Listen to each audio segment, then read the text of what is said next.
What's going on, Raider Nation? And welcome back to another episode of the Raider Critique.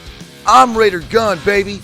And this is your post-game review for Week 13 against the Washington Foreskins, and also your pre-game review for the Kansas City Chiefs that we play at noon today, Central Standard Time.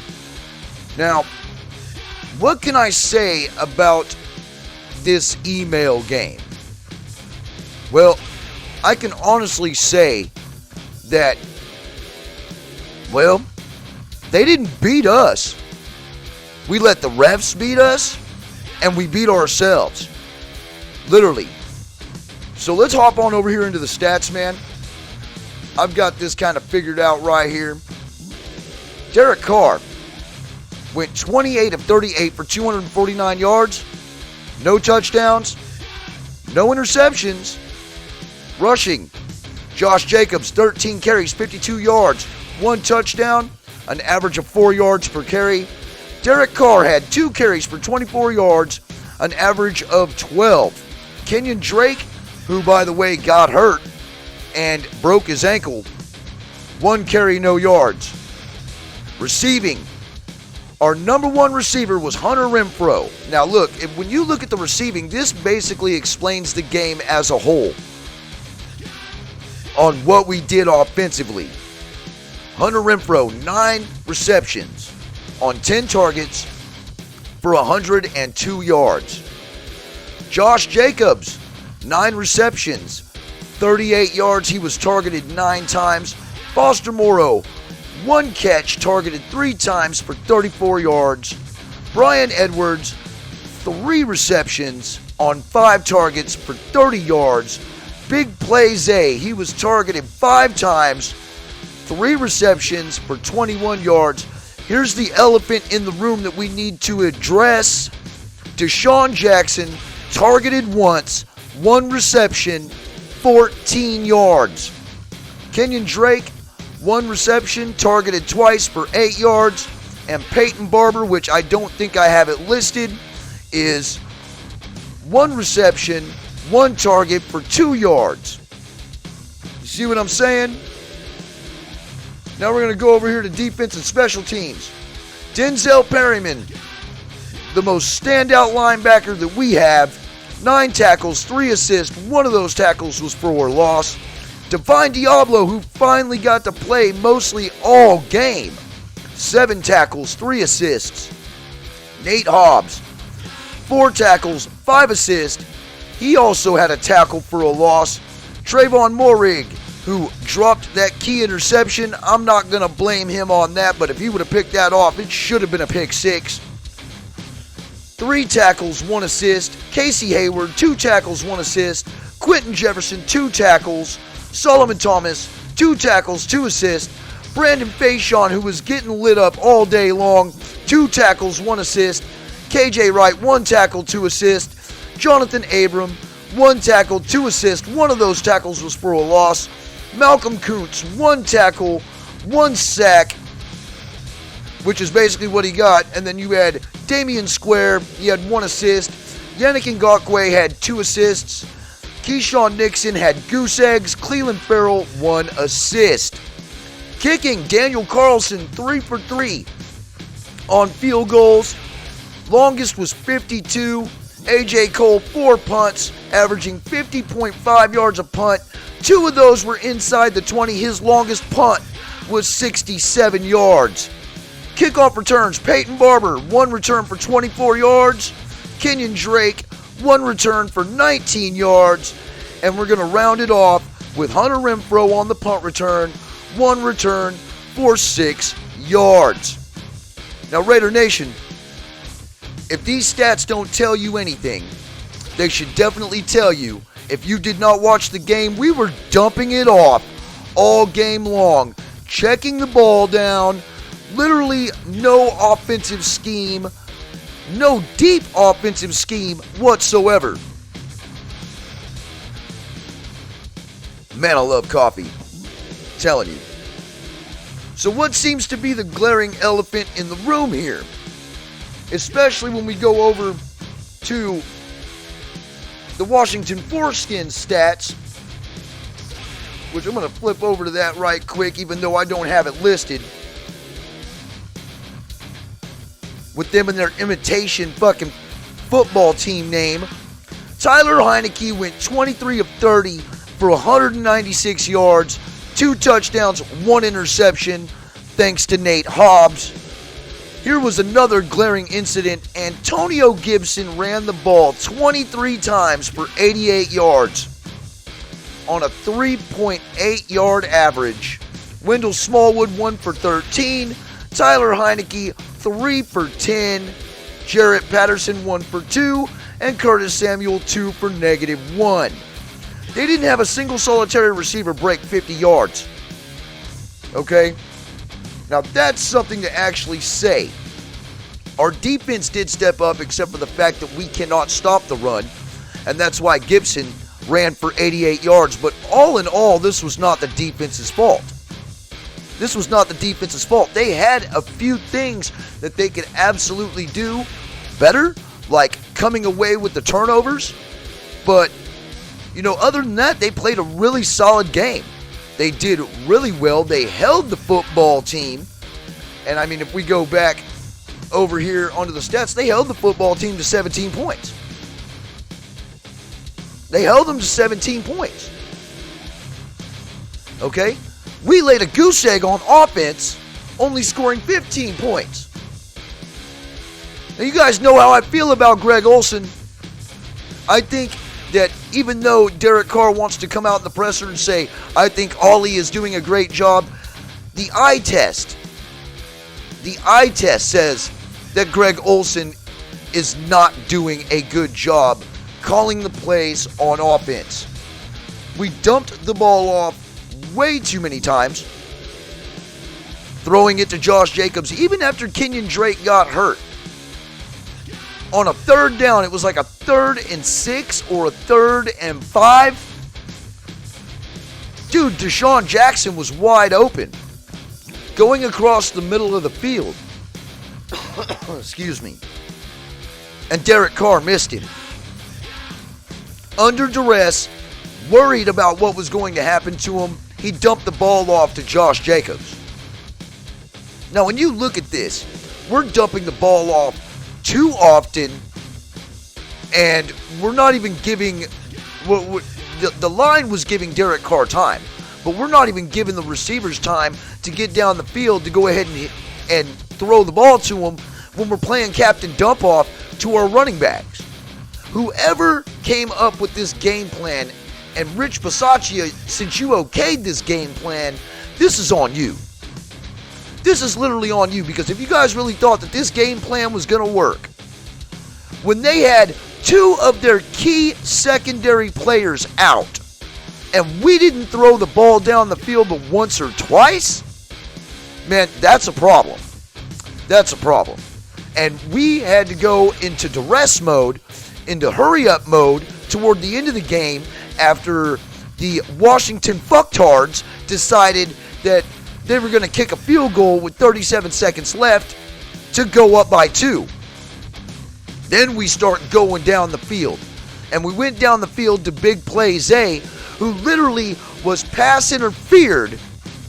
And I don't care what any of you other podcasters have to say, when you pull on the jersey, that's at least holding. That would have put us in range to kick a field goal and win this game. But the referees basically fucked us.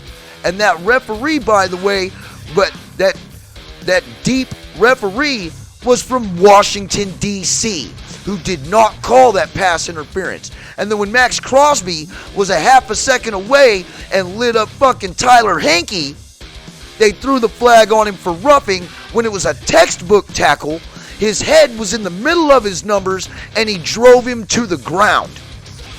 These referees are fucking us, but we could have beat these referees if we would have played offense the way we need to play offense, the way we played offense against the Dallas Cowboys.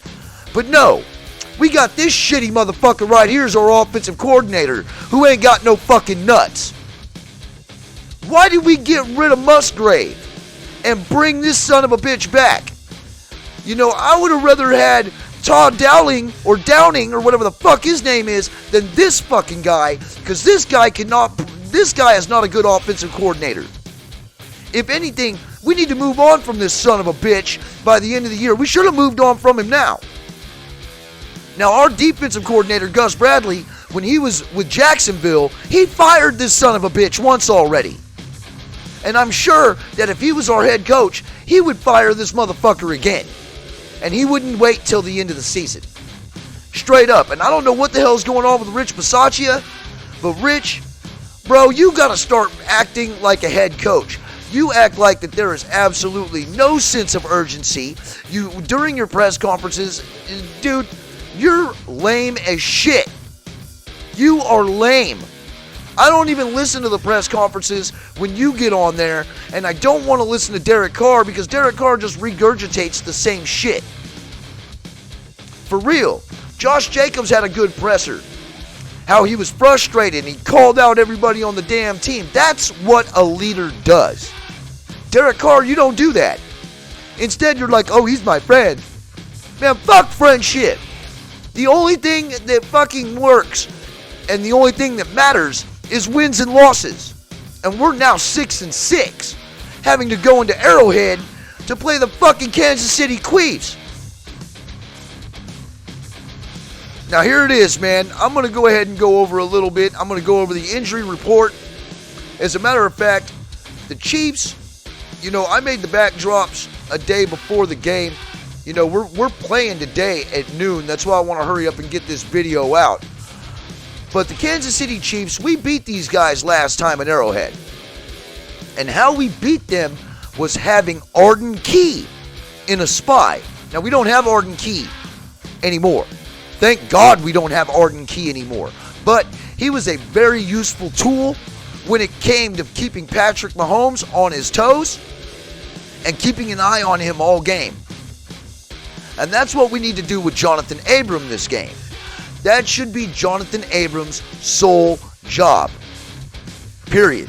And I do believe Trayvon Mullen is going to be back this week, which means that we're going to have Casey Hayward, Trayvon Mullen, and Nate Hobbs. The issue is that we're not going to have Denzel Perryman because Denzel Perryman is out.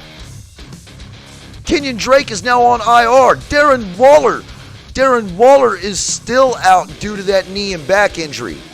And Carl Nassib is out along with Patrick Onwuasor. So this is our injury report. These are the notable injuries. These are the guys who are out. And all of them, even though Denzel Perryman right here says it's doubtful, he's not going to be there. Okay? So we went off and we re-signed Will Compton. And this, I believe, is a hell of a signing. Whether people want to call it a depth signing or whatever, I'm going to shout out Will Compton. I like Bussin' with the Boys podcast. I think it's badass. And not to mention, he's real good friends with my homeboy Murph. You know what I'm saying? And this guy right here is a born Raider. Now, he's also a very decent linebacker. And I know that he doesn't know the scheme very well. But, man, he can do it. He really can. Corey Littleton's obviously going to be calling the plays on defense, but we're going to need Will Compton out there. You know what I'm saying? We're going to need Will Compton out there to try to cover up some of the shit that is going on when it comes to the injuries of the linebacking squad. I'm hoping to see Nick Kwiatkowski out there because he actually did a really good job last year, and now he's basically a depth piece. So we're going to be having him in the game as well. It would be nice to see Divine Diablo out there and put Abram out there at the outside linebacker position because Abram is a hybrid player along with Divine Diablo. One of those guys is going to have to spy on Mahomes all game long, and we're going to have somebody cover Travis Kelce, which I'm hoping that's going to be Trayvon Mullen. Okay? And everybody has been giving Mullen a bunch of shit for missing that interception. I mean, I just mentioned it earlier in this video, but you know what, man? I'm not going to hold that against him. I'm not. But I'm pretty sure that if that opportunity comes again, he's not going to mess up next time. I'm sure of it. Now, this offense needs to get themselves out of the gutter, because that's the biggest key here. You know what I'm saying? The biggest key is to start fast, start hard, and score on our first drive. And I'm not talking about 3 points. Hey, and congratulations to Daniel Carlson and A.J. Cole for getting extensions. As a matter of fact, Carlson is now the 3rd highest paid kicker in the NFL, and A.J. Cole deserved that extension. Now, whether that was done by Bisaccia or whether that was done by production, either way, those two guys have been showing out all year long. But I really don't want to see them too much and too often in this game, because we need to get in the motherfucking end zone, and we need to do it quick, fast, and in a hurry. Literally, Raider Nation, that's what we need to do. We got to be all up in these motherfuckers' shit. We need to make sure that Mahomes doesn't throw for 405 yards on us again this game. And we definitely don't need to get shellacked 41-10 or 41-13, whatever the fuck that score was last time we played these cats. So, in all actuality, all right, we've got a lot to work on. Offensively especially, we got to stop checking the damn ball down. We've got to stop checking the damn ball down. We got to stop fucking around. You know what I'm saying? Because we need to win these games. We need to win these games. This is a must-win game here. This is the top team in our division. And we can't stop a tight end for the past 10 years to save our life. And they've got the best tight end in football. And we're missing Darren Waller. Okay? Get the ball to Deshaun Jackson. What did we bring him in here for if we're only going to throw him the ball once? Derek Carson, they're saying, I'm not going to throw it blindly. The linebacker was in the way. I couldn't see him. Bitch, throw the ball. Throw the ball and have some confidence in your wide receivers. We know that you're missing Henry Ruggs. We know that you're missing Darren Waller. But we've got Deshaun Jackson. We've also got Foster Moreau. He had a reception for 34 yards.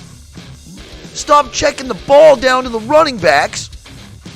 Use the running backs in the running game and throw the ball to the wide receivers. Brian Edwards, Hunter Renfrow, Zay Jones, Deshaun Jackson. This is not a bad wide receiver core. I mean, literally, Derek Carr, have some nuts. Throw the damn ball down the field. And if Ollie is sitting there giving you check down Charlie plays, audible the fuck out of him and throw the ball deep. I mean, give me a damn break, man. Last time he was here, you were a rookie and you were 2-14. If you keep listening to this guy, the only thing you're going to do is pad your stats, and we're going to fucking lose.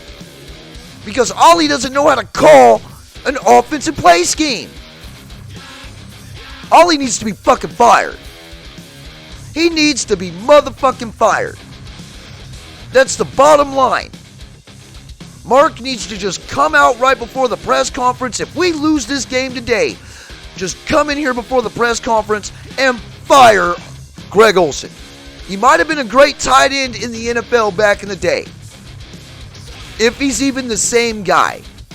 But I can tell you this, he's no offensive play caller. He really isn't.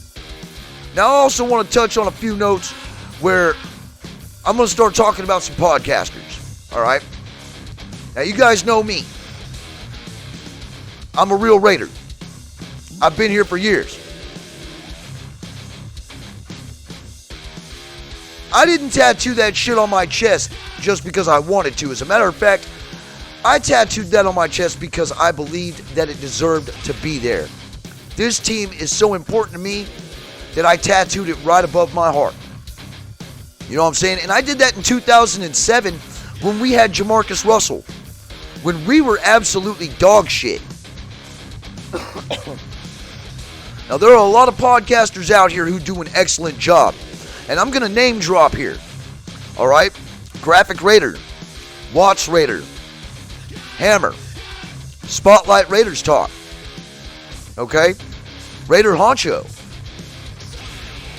There's a lot of them out there, man. Raiders Fan Radio. Captain Jack. You know what I'm saying? A lot of real motherfuckers out here doing this shit. Some of them make money doing it. Mitchell Renz. He's a damn good podcaster. You know what I mean? But at least they're real fans. Alright? Mitchell Renz, that's debatable. But Mitchell Renz has become a Raider in his time being here. Raider Cody, Samoan Raider. Raider John. You know, the list goes on and on and on. Terrence, Dirty Raider. These are all real motherfuckers right here, bro. These are all real Raiders. And if they weren't a Raider before, they became a Raider. Now there's also these motherfuckers out here who do their little fucking, their Las Vegas shit about the point spread and the betting and all that fucking crap. But they use the Raiders' name to make money. They're not real Raiders. They claim to be from the Bay Area. Alright? Well, I can tell you when they claim to be from the Bay Area, they're not talking about Oakland. They're talking about Mill Valley, Napa, San Francisco. These motherfuckers ain't Raiders. Okay? They go out here and they make money on our fucking name. And then they talk shit about mental health. They talk shit about how they have all these subscribers. You know what I mean? And if you were out there watching these certain podcasters, just because they've got good fucking technique and they know how to work their programs, but they're big fucking nerds, then man, all you're doing is being gullible listening to these assholes. Now, I'm not going to apologize for what I said. Period. I'm not going to apologize. I don't think I should have to. Now, I might have been a little bit drunk going in that dude's chat. And like I said, I'm not going to name drop him because I'm not going to blow him out the water like that. You know? But I'm going to tell you this. Raiders football talk, he's real. You know what I'm saying? Raiders Sultan, he's real. You know what I'm saying? But there's other cats out there that just ain't real, bro. And you guys know who I'm talking about. I've mentioned every fucking real podcaster out there. Sanjit T, he's a real Raider. Although sometimes I do believe that he's paid by the NFL to say what the fuck he's supposed to say. Because he was talking about how that wasn't pass interference. Well, he lost credibility with me when he said that. But I still believe that he's a real Raider. You know what I'm saying? He's just blinded by the money. And look, if you're blinded by the money, okay, then what the fuck are you doing this for? For real. Money is the root of all evil. And if you're motivated by money to have to get down here and talk about your football team, motherfucker, you just need to get the fuck offline. Okay? You just need to get the fuck offline. And I know there's a lot of people out there who make money doing this shit. And I'm not calling out Graphic Raider at all. Graphic Raider is the shit. Graphic Raider has done so much for the nation. For the nation. Because he's a real fan. He just happens to make money doing it. And that's it. And I never would call out Mikey Raider either for the simple fact that he's a real Raider too. You know what I'm saying? Mikey's a real Raider too. He just got jettisoned off of fucking YouTube because there was some butthurt motherfuckers in the Raiders organization and in the NFL that he was making money and was talking that shit. And he would come up with a lot of conspiracy theories that actually are starting to come true now. So what does that tell you, Raider Nation? Raider Mikey wasn't as crazy as everybody thought he was after all, now was he? But I can tell you what's bullshit. These motherfuckers out here who have no business representing the Raiders, who were going off and making money on our name, making fun of the mental issues, and talking shit when they won't come and fucking head up with me face up. If anybody's got fucking mental issues, yeah, I can probably say I'm a little touched. But to be a Raider fan and literally to be a real Raider Nation member, you have to be a little touched up here.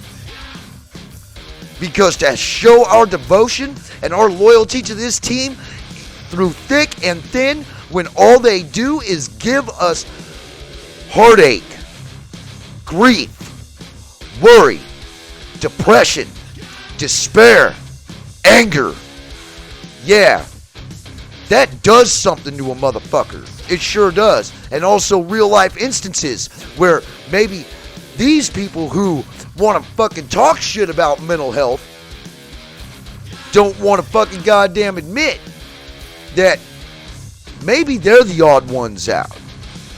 You see what I'm saying? Maybe they're the odd ones out because they're not real fans. They don't bleed silver and black like the rest of us do. Even Raider Ben, with all the shit talking that goes on his channel, he's a real Raider. He's a real Raider. Like him or hate him, he's a real Raider. You know what I'm saying? So anyway, I'm going to be real and I'm going to be honest. I'm always going to give you the truth. I appreciate every single one of you who come on this channel and listen to me spout off at the mouth about this football team. You guys have no idea how much better you guys make me feel. Because, you know, I've been on some lives, man. I didn't even think I was remembered. You know what I'm saying? But I am definitely fucking remembered. And I'm respected. But I'm going to be honest with you guys, man. I'm like Al Davis, alright? I enjoy the respect, don't get me wrong, but that's not why I'm here. I want to be the most feared. Because I am that fan. I am that Raider Nation member who will call out everybody on their bullshit. You know what I'm saying? And you're not exempt. If I like you, you ain't got to worry.